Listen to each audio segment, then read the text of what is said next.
Oke, kita akan menambah satu latihan lagi ya supaya lebih mantap untuk akses JSON ya dari API secara langsung. Nah, di sini kalau yang sebelumnya kita gunakan situs Kawal Corona ya yang menyediakan API itu terkait data corona. Nah, di sini saya akan memanfaatkan satu situs juga yang sama, dia menyediakan API yang bisa kita akses, bisa untuk belajar dan lain-lain gitu ya. Datanya dia data dummy, fake data, tapi dari sisi responnya dia real gitu. Jadi real respon dari API gitu. Nah, situsnya itu namanya recres.in ya, recres.in, nanti bisa kalian akses dulu. Nah, di dalam situs ini nanti kita bisa belajar mengenai atau situs ini menyediakan beberapa endpoint yang bisa kita gunakan, kita coba pelatihan. Contohnya di sini ada, contohnya misalkan nih ada endpointnya adalah get list user gitu. Jadi artinya ini adalah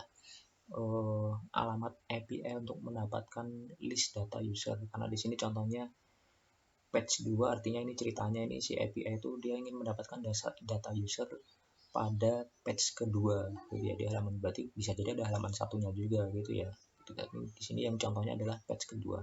Nah, bagaimana nih cara mengaksesnya kita? Ini sebenarnya di sini sudah ada ini ya, sudah ada contoh responnya. Jadi pada saat kita akses endpoint ini nanti responnya itu berapa seperti ini. Nah, ini sedikit berbeda dengan yang Kawal Corona. Jadi responnya kalau yang Kawal Corona kalian masih ingat dia berupa array, di dalamnya terdapat objek gitu kan ya. Nah, kalau di sini responnya itu berupa objek.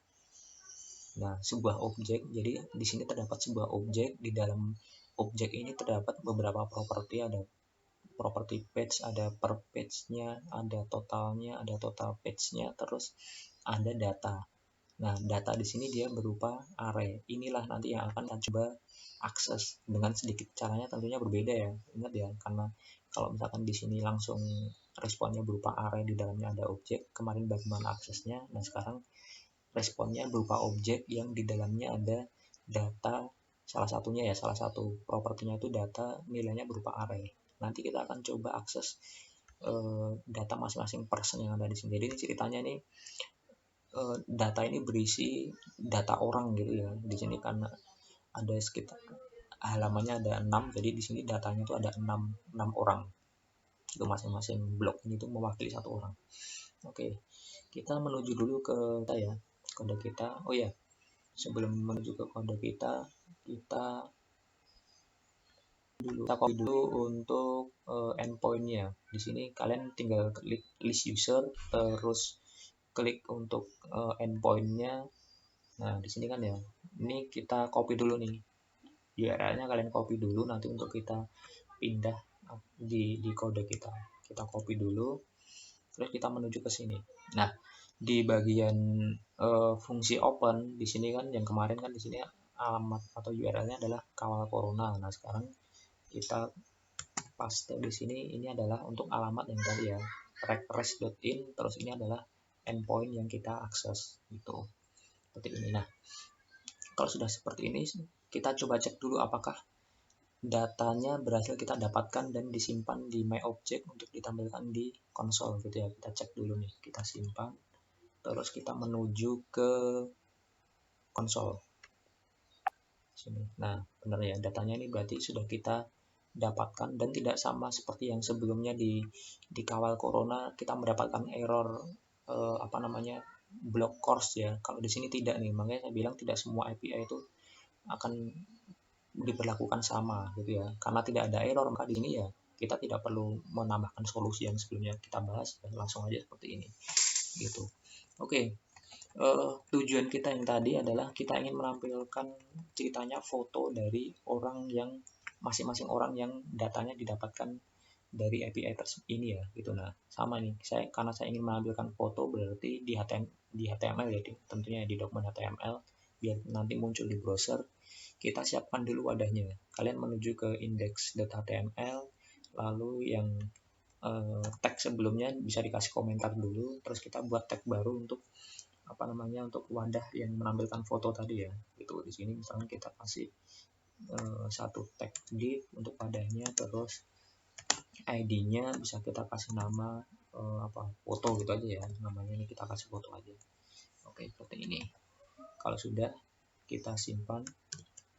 Nah, kita menuju lagi ke index.js seperti itu. Sekarang kita akan coba tampilkan, sementara ini mau konsolnya boleh dikasih komentar atau tidak juga boleh.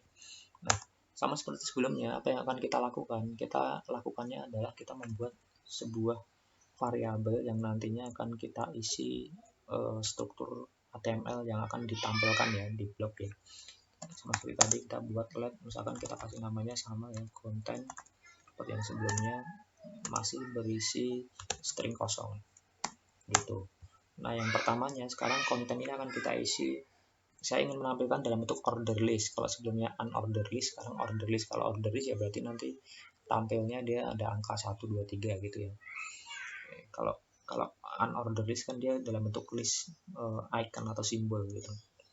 Oke, berarti sini konten sama seperti tadi ya, konten kita tambahkan untuk tag. Dia berada di dalam, karena dia berupa string ya, OL. Nah, gitu. Terus di bawahnya langsung kita tutup dulu biar tidak lupa, berarti konten. Terus kita plus di sini sama OL tag penutup. Oke. Nah, lalu di sininya akan kita lakukan proses tadi untuk loopingnya ya, looping karena kan ada 6 data tuh tadi di elemen. Nah, di sini akan kita lakukan proses looping. Caranya kita gunakan sama tuh dengan sebelumnya ya, kita gunakan for each. Oke, kita akan gunakan for each. Nah, arraynya yang namanya for each itu dia akan selalu mengakses array gitu ya. Nah, kalau kalian misalkan langsung sama seperti sebelumnya my object seperti ini akan salah. Kenapa? Karena my object itu base-nya tadi kan adalah objek gitu ya, bukan array. Nah, sedangkan array itu ada di dalamnya gitu ya. Tadi adalah apa tadi yang kita cek sebelumnya tadi, array-nya itu adalah property data gitu kan ya, ini kan ya. Nah, data berarti yang kita akses adalah ini nih. Berarti di programnya itu kita titik data. Nih. Ya, seperti ini ya. Kenapa ya? Karena yang berupa array itu adalah yang data, bukan yang objek utamanya gitu ya. Nah, for each elemen tidak perlu kita ganti, atau kalau misalnya kalian mau ganti juga boleh ini untuk parameternya. Nah, sekarang di sini kita akan lakukan proses looping ya seperti sebelumnya. Apa yang akan kita lakukan dengan si elemen ini ya, kita akan letakkan dia di konten sama tadi, kita plus. Nah, karena ini nanti agak sedikit berbeda sebelumnya, ini saya akan memanfaatkan template literal ya, sambil kita mengingat-ingat lagi terkait template literal. Saya ingin menggunakan dengan template literal, tentunya nanti lebih sederhana ya, kita tidak perlu menambahkan concat, tidak perlu tambah plus. Nah, di sini kan tadi kan di dalam OL ada LI-nya, listnya. Oke, berarti list, terus list pembuka, list penutup, LI penutup. Nah, di dalam LI seperti yang sudah kita rencanakan sebelumnya, kita ingin menampilkan image atau foto dari masing-masing orang yang ada di elemen array tersebut. Nah, karena image ya berarti kita di sini butuh tag image img gitu kan. Nah, sumber fotonya didapatkan dari mana? Itu menggunakan source gitu kan ya, sama dengan dalam bentuk string. Nah, kalau kita lihat di sini, kembali lagi ke datanya dulu ya, sambil kita lihat. Nah, si foto itu dia berada di parameter atau ada di properti avatar. Nah, cara aksesnya di sini kalau kalian lihat pop-up-nya itu adalah data.avatar. Oke, berarti kita kembali ke sini. Oke, berarti di sini adalah elemen. Untuk mengakses apa namanya parameter ini dengan template literal, ingat ya kita gunakan ini. Oke, berarti di sini elemen, terus titik data. Elemen titik, karena dia sudah datanya, berarti langsung aja elemen titik avatar gitu ya. Avatar. Oke. Nah, seperti ini. Ini harusnya nih nanti di sini itu dia berupa alamat tadi ya, alamat dari image-nya ini ya, letaknya di servernya gitu. Oke, kita akan coba sekarang, kita simpan, terus kita cek di browser kita. Kita cek di browser kita. Kok belum muncul, sebentar. Oh ya, belum muncul ya. Kita harus menampilkan dulu kan, tadi kan kita harus tampilkan di ID ini kan ya, kita belum menampilkannya. Oke, kita gunakan di bawahnya, kita menggunakan dokumen terus element by ID. ID-nya adalah tadi apa, ID-nya itu adalah foto. Jadi di sini foto, terus titik inner HTML, kita akan isikan konten. Oke, udah ya, kita simpan, terus kita cek. Nah, di sini sudah muncul untuk data fotonya. Kira-kira seperti itu ya untuk pelatihan kita. Tambahannya ini silahkan dikerjakan untuk tambahan referensi. Itu masih menampilkan data sederhana, karena nanti untuk data yang lebih kompleks lagi ya nanti kita bahas di lain waktu.